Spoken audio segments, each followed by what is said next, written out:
29강에서는 빈도를 나타내는 단어를 공부했습니다. 100%에서 0%까지의 빈도를 나타내는 단어로 always, often, sometimes, rarely, never 등이 있었죠. 이런 단어들은 빈도부사라고 부릅니다. 오늘은 이런 빈도부사를 포함한 부사라는 단어에 대해서 공부하도록 하겠습니다. 오늘 강의 마지막에 함께 영작해 볼 내용입니다. 이런 내용을 영어로 어떻게 말할 수 있을 것인지 미리 스스로 생각해 보시고 영작도 해보세요. 우선 부사의 정의를 알아봅시다. 부사는 한자어인데요. 부는 부반장, 부회장 할 때 쓰는 부예요. 부차적인이라는 뜻이고요. 사는 단어나 말을 뜻하죠.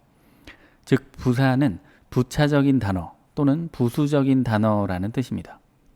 어디에서요? 문장에서요.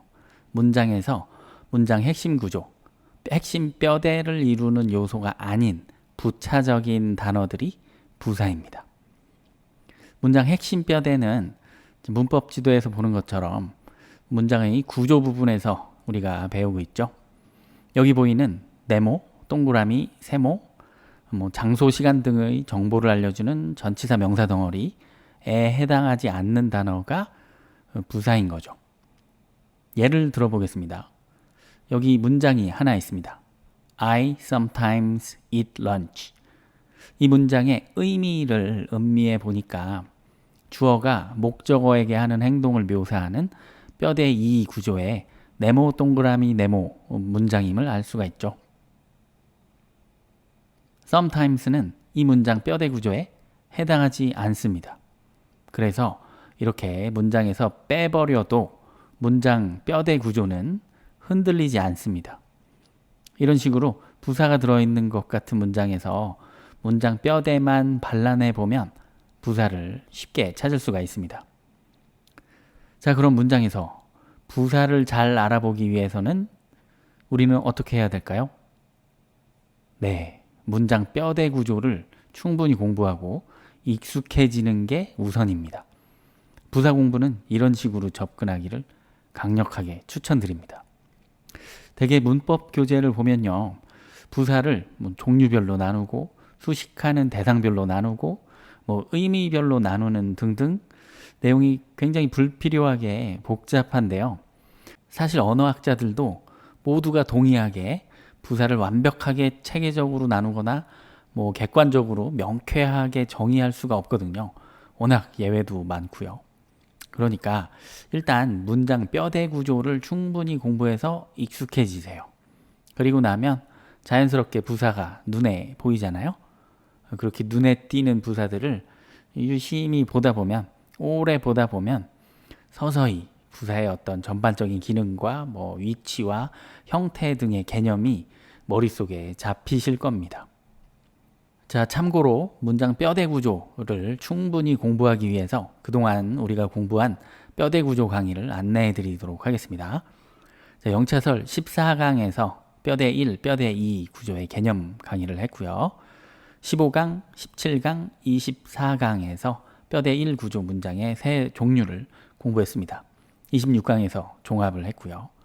그리고 뼈대 2 구조 강의는 지금까지 16강, 38강, 55강에서 공부를 했고요. 76강에서 마지막 하나 남은 이 내용을 공부하고 77강에서 종합하게 됩니다.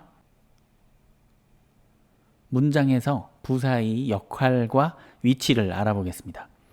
앞에서 말씀드린 대로 부사는 그 쓰임새가 매우 다양하고 예외가 많아서 명확하게 그 역할과 위치를 확정하기가 쉽지 않습니다. 뭔가 좀 규칙이 느슨한 느낌이죠. 그래서 여기서는 기본적인 개념만 설명을 할게요. 그리고 더 구체적인 내용은 앞으로 여러분들이 충분한 리딩을 통해서 꾸준한 리스닝을 통해서 스스로 잡아가시기 바랍니다. 자, 부사의 역할은요. 문장 속 어느 부분을 수식하는 겁니다. 여기서 어느 부분이란 문장에 있는 어떤 단어에서부터 단어 덩어리 또는 문장 전체까지를 포함할 수 있습니다. 그리고 수식이란 부사가 그 부분의 의미를 보충해 주거나 꾸며준다는 걸 말합니다. 예문으로 설명을 하겠습니다. I sometimes eat lunch. 이 문장은 아까 봤던 문장인데요. I eat lunch가 핵심 뼈대고요. 그래서 sometimes가 부사임이 드러났습니다. 전체 문장의 의미를 자연스럽게 만들어 보면 나는 점심을 가끔 먹는다 정도가 되겠죠. 즉, 이 가끔이라는 부사가 먹는다라는 행동을 보충해줘서 가끔 먹는다가 됐다고 보는 게 자연스럽겠습니다. 이 부사가 문장의 동사 부분을 수식한 거죠. 다음, The noise was so annoying. 이 문장은 54강에서 나왔던 문장입니다.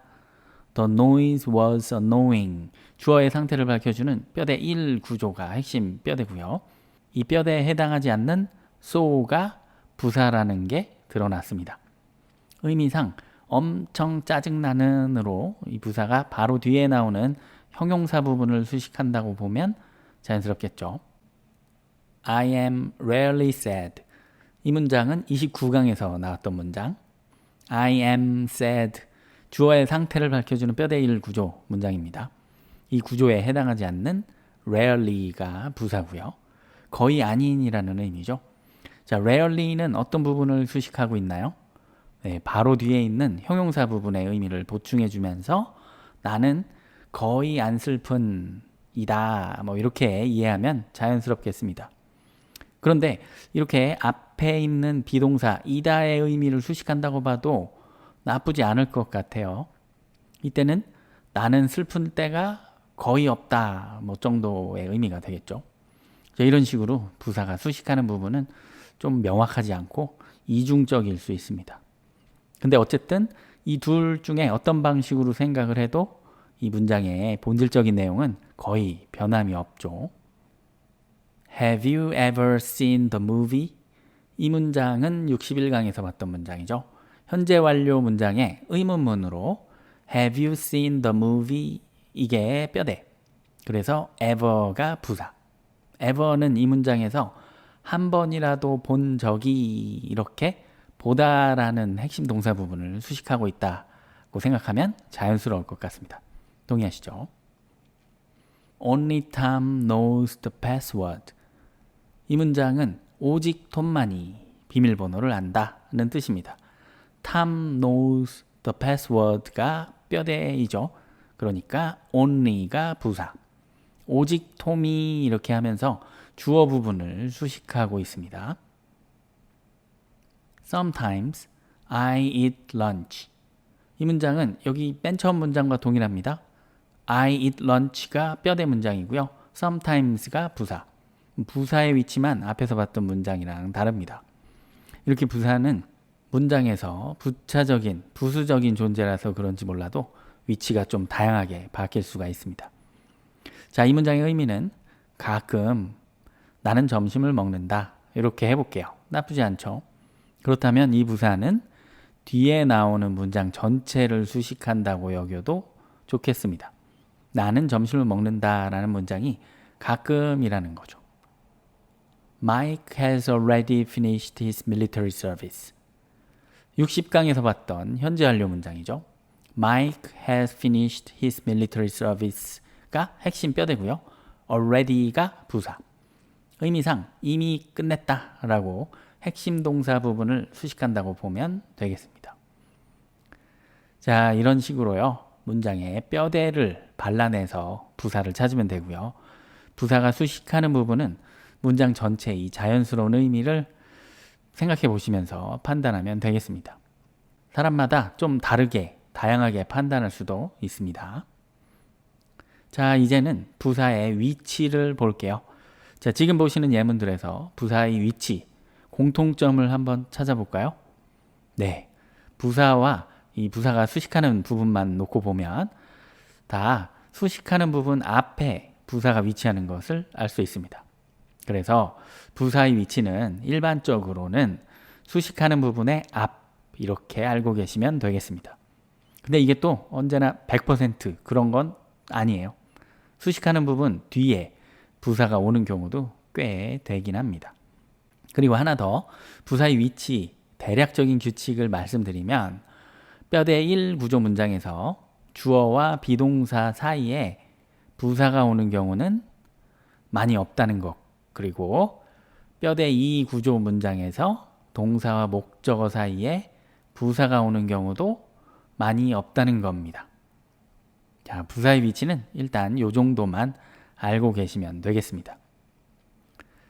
자, 이번에는 부사의 형태, 부사 단어의 어떤 철자 특징을 알아보겠습니다. 자, 부사라는 단어, 어떻게 보면 이 어휘 학습의 영역이긴 한데요. 어쨌든 이 부사의 형태 역시 좀 다양합니다. 기본 규칙만 설명을 하면요. 기본적으로 부사는 형용사를 가지고 만들어서 쓸 수가 있습니다. 형용사 끝에다가 리 발음만 붙이면 부사가 됩니다. 철자로는 ly만 붙이면 됩니다. 예를 들면 흔치 않은, 드문의 뜻을 가진 형용사 rare를 rarely로 만들면 드물게, 거의 아니게 라는 뜻의 부사가 됩니다. interesting을 interestingly로 만들면 흥미롭게도 라는 뜻의 부사가 되고요. happy를 happyly로 만들면, 자, 일단 발음에 따라서 철자가 ily로 바뀌고요. 행복하게 라는 부사가 됩니다. 그리고 반복된 repeated 라는 형용사를 repeatedly로 만들면 반복되게, 반복적으로 라는 부사가 됩니다. 이게 형용사가 부사가 되는 일반적인 규칙이고요. 이 규칙을 따르지 않는 부사도 아주 많습니다.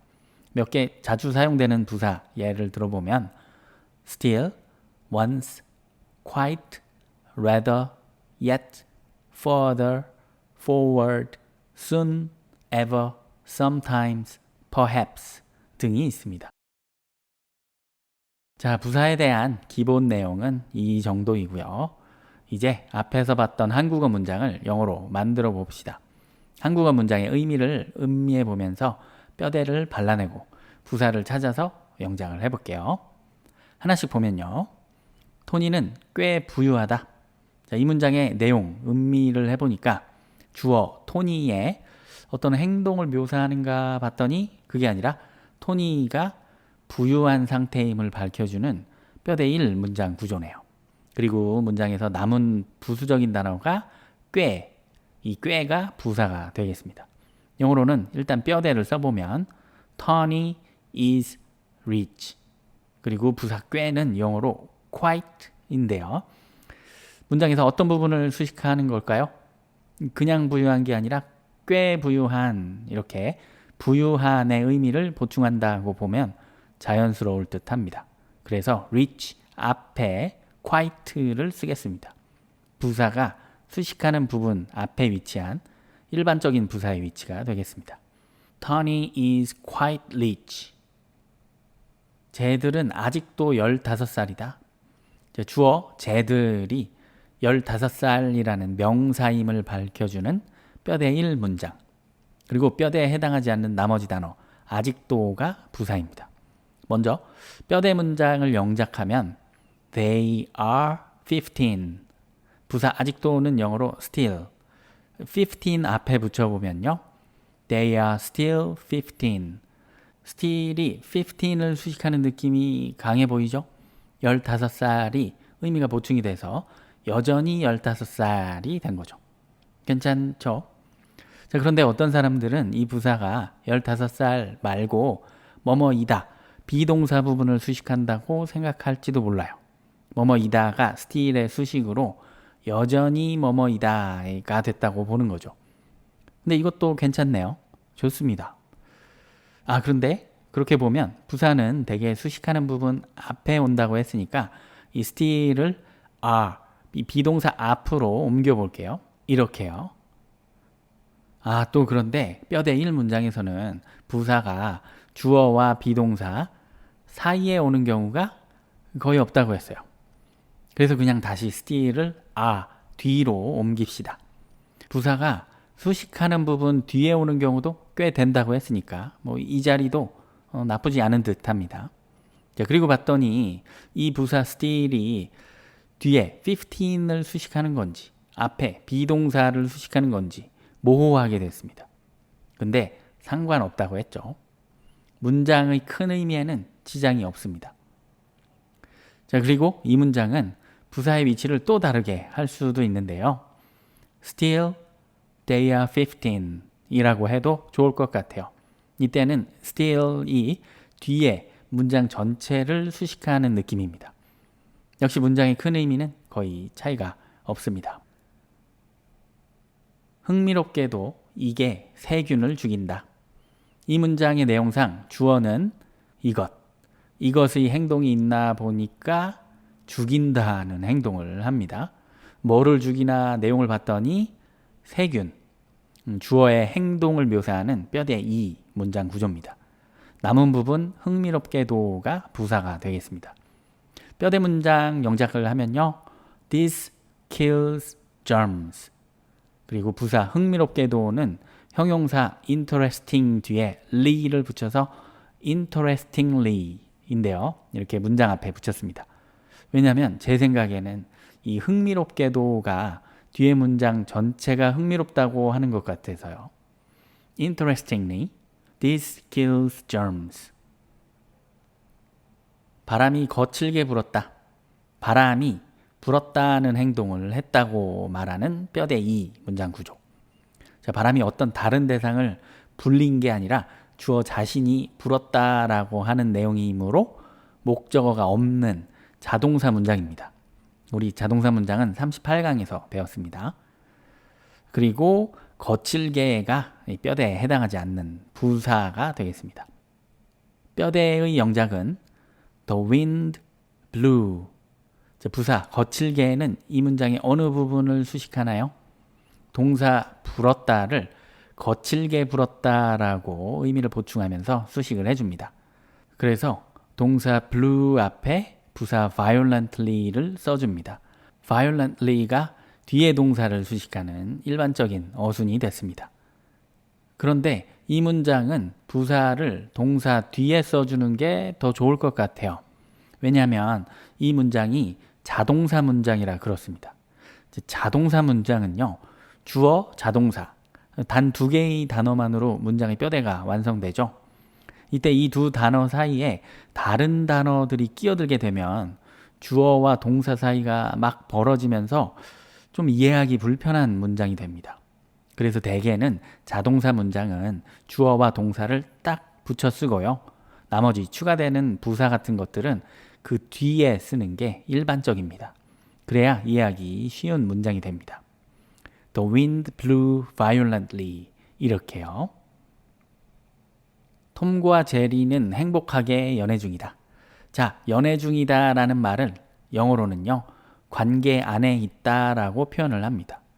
자, 그래서 주어 톰과 제리가 관계라는 어떤 추상적인 장소 안에 있음을 밝혀주는 뼈대 1 구조 문장으로 영작을 해야 됩니다. 나머지 행복하게가 부사가 되겠고요. 자, 뼈대는 Tom and Jerry are in a relationship. 부사 행복하게는 happy로 in a relationship 앞에 써볼게요. 행복하게 연애 중으로 happy가 in a relationship을 수식한다고 하면 자연스러울 것 같습니다. 또는 어떤 사람은 happy가 비동사 are를 수식한다고 볼지도 몰라요. 그것도 괜찮을 것 같아요. 행복하게 있다. 이렇게 비동사의 의미가 보충되는 느낌으로요. 자, 어찌됐건 부사의 위치는 지금 이 위치가 좋을 것 같습니다. Tom and Jerry are happily in a relationship. 톰은 반복해서 내게 제리에 대한 이야기를 해줬다. 주어는 톰. 톰의 행동이 있나 보니까 해줬다. 뭐를 해줬냐면 제리에 대한 이야기를 해서 내게 줬다. 55강에서 배웠던 목적어가 2개 있는 뼈대 2 구조 문장입니다. 자, 뼈대 구조에 포함이 안 된 나머지 단어 반복해서가 부사가 되겠고요. 자, 우선 뼈대를 영작하면 탐이 해줬다. 의미상 말해준 거죠. 그래서 told. 누구에게 무엇을? Me a story. 근데 이 story는 제리에 대한 이야기니까 이 뒤에다가 전치사 명사 부속 about Jerry를 붙여서 하나의 긴 명사를 만들었습니다. 부사 반복해서는 영어로 repeatedly인데요. 동사 told 앞에 붙이면 자연스러울 것 같아요. 반복해서 말했다로 동사를 수식하고 있으니까요. Tom repeatedly told me a story about Jerry. 자, 이렇게 해서 오늘 영작 연습을 모두 마쳤습니다. 문법 지도로 돌아가서 다시 한번 부사, 단어에 대한 내용을 스스로 복습해 보시기 바랍니다. 다음 시간에는 오늘 배운 부사, 단어 내용에 이어서 이전에 배웠던 장소, 시간, 부속 등을 만드는 전치사, 명사, 부속, 투부정사, 그리고 종속 접속사로 만든 복문과 분사구문 내용 전체를 종합하는 부사류에 대해서 알아보는 시간을 갖도록 하겠습니다.